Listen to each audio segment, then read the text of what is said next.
Well, on the show this week, we're talking about neurotransmitters. What are exactly neurotransmitters?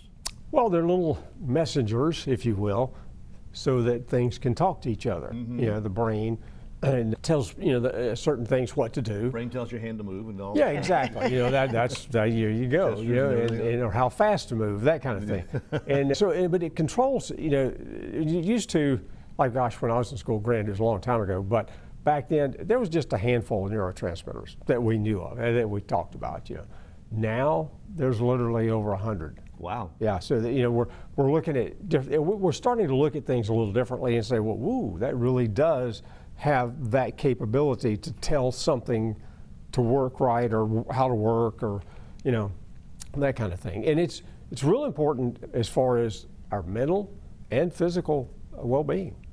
So it's like when you're driving, your neurotransmitter tells your foot to step on the gas or step on the brake. Exactly. Oh, okay. Exactly. Well, neurotransmitters are really big on emotion. Emotions. So it makes, you have the excitatory ones, you have Right. the ones that calm, you have the ones that, just modulate. You have different neurotransmitters for different things.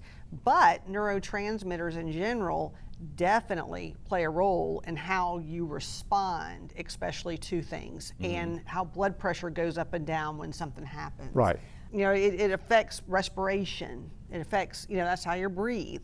So it's important because without neurotransmitters, you definitely probably wouldn't be alive.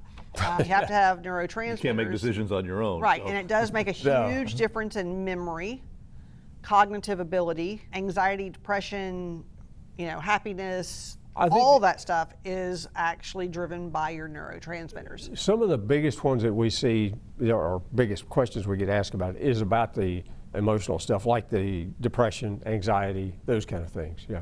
I have a question. Do you have your own multivitamin packages? Certainly do. We do. We actually have them, we have it one a day. We have one a day with iron. We have Megabytes Lean. We have Megabytes Senior. We have Megabytes Man. Megabytes 1? And we have, Megabytes 1 is our one a day. And then we have our prenatal. Prenatals, and we have a prenatal. Yeah. So if that's what you mean by packages, Yeah. we actually have a lot of multivitamins. Yeah. Speaking of packages though, soon, and really soon, we're going to have like a wellness package, and it contains a multivitamin. Our wellness package, what we're doing is putting together, it's 4 products, and it's 4 products that are really good for overall health.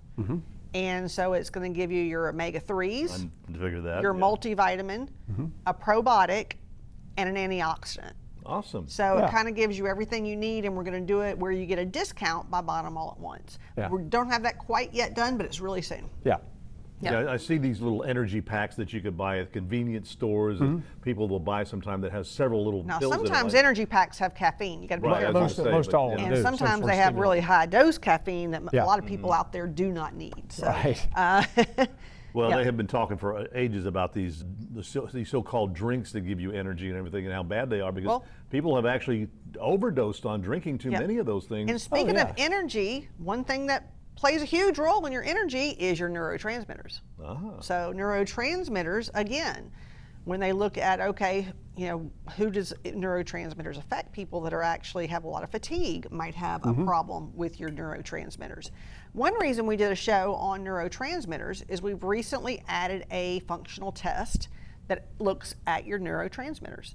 And it is really interesting. And the people we've gotten back so far, we've had really good results on changing what the test says to actually help that person in everyday life.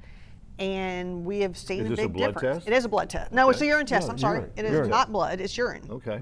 And it's over, the best way to do it is a 24-hour collection. So you do it over 24 hours where you collect the urine for 24 hours. Although, for someone like a kid, it can be done with a one-time collection, because on a 5-year-old, it's going to be hard to make them. Kinda hard to get them down for it's going to 24 be, hours. it's going to be Yeah. hard. So you can do a one-time collection, because it's also, if you look at the people it's useful for, would be attention deficit in kids.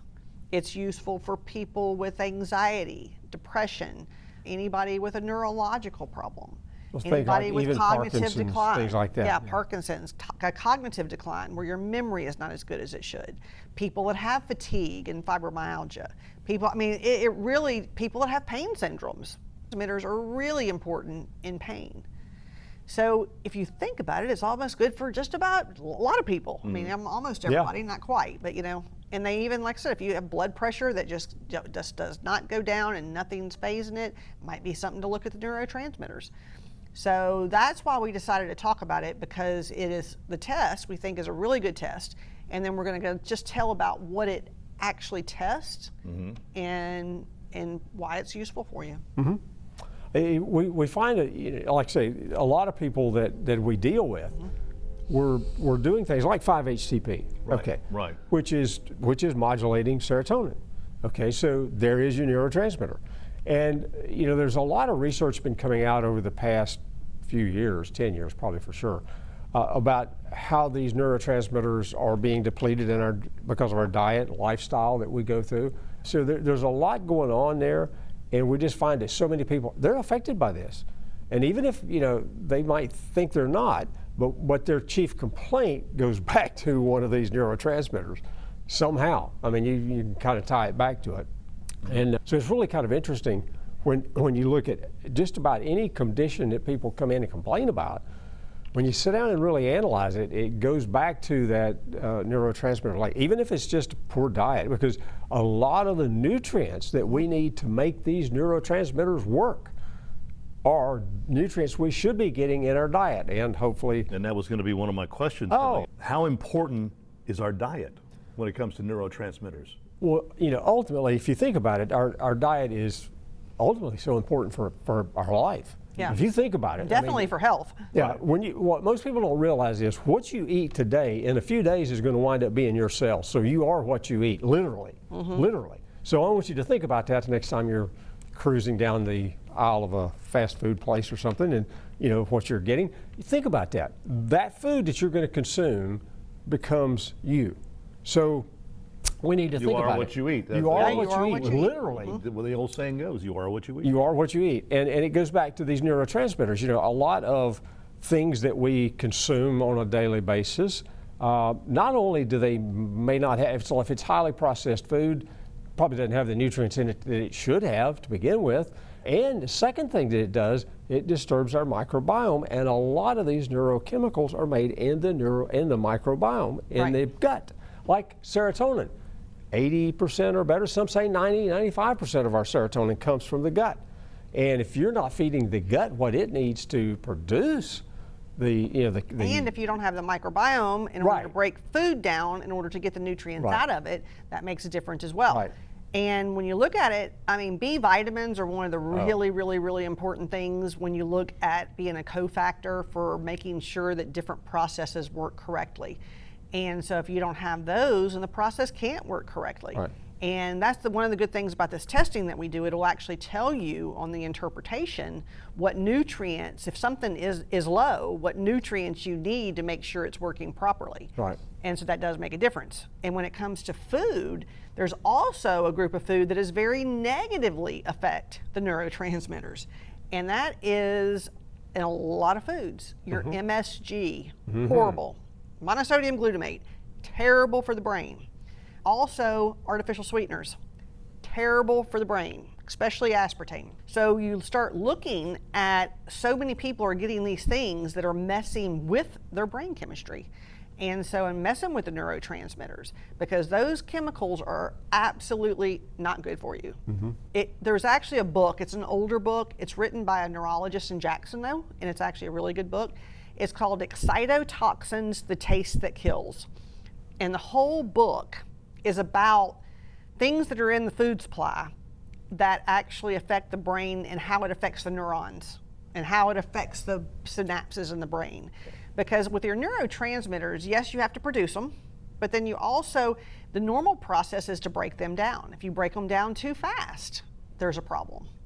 So there, and then you have, there's all kind of stuff. It's very in-depth when it comes to neurochemistry. It's not really easy, but we're trying to make it as easy as possible, and we're going to talk about some of the main ones that are checked on this test. It's a very complicated science to begin with. And you know, for that reason, there's a lot that goes into it, and a lot of things, you know, when you got into biochemistry, a lot of things, if you've got one molecule, for instance, take folic acid. Humans can't use folic acid as folic acid. Can't use it. Our body doesn't know what to do with it. It has to be folate. Totally different. It's a different, now, typically the testing that they do for it can't tell you the difference between folate and folic acid. Can't tell you. So for that reason, you know, you might think, well, gee, I'm getting plenty. But if you're getting it in all your processed foods, I promise you, has been fortified, which always the worst thing can happen. If food says fortified, just run from it. Okay. But if you're fortifying it, you're going to put in folic acid because the government says you have to, because you destroyed it to begin with through the process. So if you got to put this stuff back in there, what are we going to do? We're going to put in the cheapest thing we can find. Folate is expensive. Well, it's not expensive, it's just more expensive than folic acid. And a lot of people don't have the enzyme needed to convert folic acid into folate. Right. And it's a methylation problem. And we know that a huge portion of the population has a methylation issue. And methylation, no doubt, affects neurotransmitters, because that's why we know that anxiety and depression is one of the main symptoms of people that have a methylation issue. And so that's why this is a really good test, because we would see people that you have to just guess on which way to go, and now we can actually go without guessing. You can go with what that body needs and do what the test results say. Yeah. All right, we got a call from a viewer with a question. What's the name of a dissolvable pill for pain at Doctor's Nutrition? Dissolvable pill? Dissolvable pill. I'm not sure on that one. The only thing, I guess they're hoping that you the have only one. thing I can think of is a dissolvable pill. There is arnica that you can put under your tongue in a homeopathic little tablet. That's the only thing I can think of that's possibly.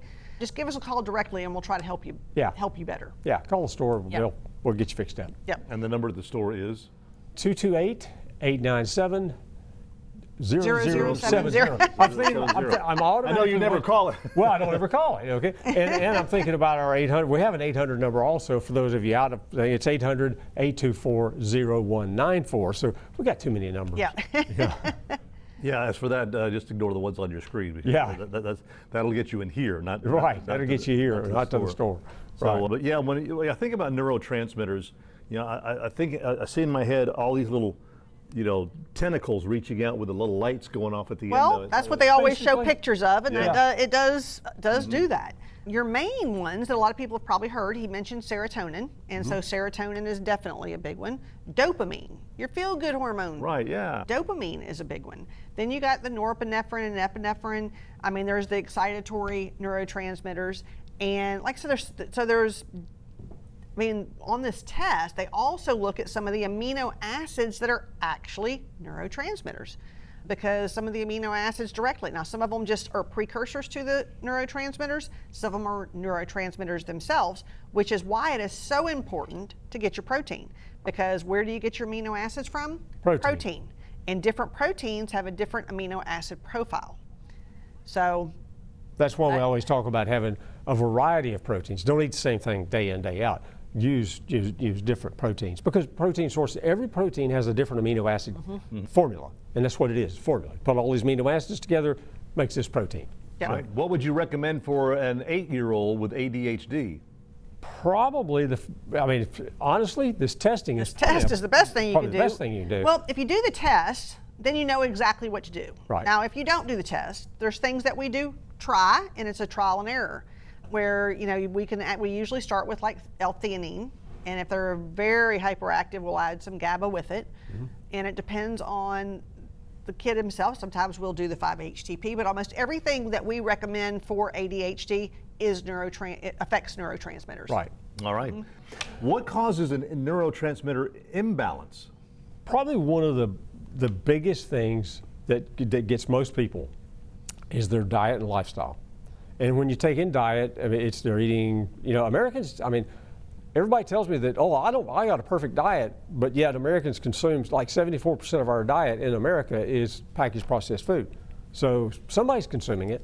And so that's probably the number one thing, is the packaged processed foods, because they don't have many nutrients left in them. They got a lot of chemicals in there that can cause interference with these things. So that's one of the biggest problems. And in lifestyle, chronic stress.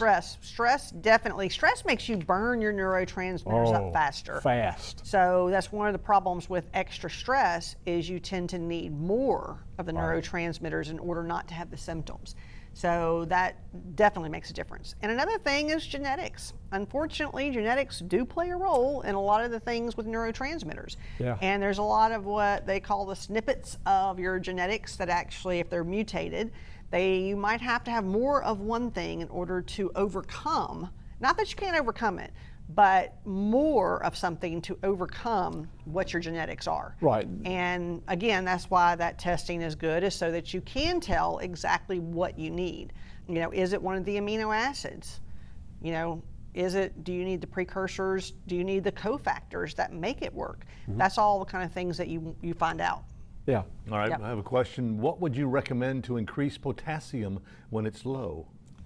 Potassium. Potassium. But, I mean, just when potassium is low, you have to look at why is it low. That's the question. So we do have potassium. And that's one of the things that we do when somebody has low and it keeps being low is potassium.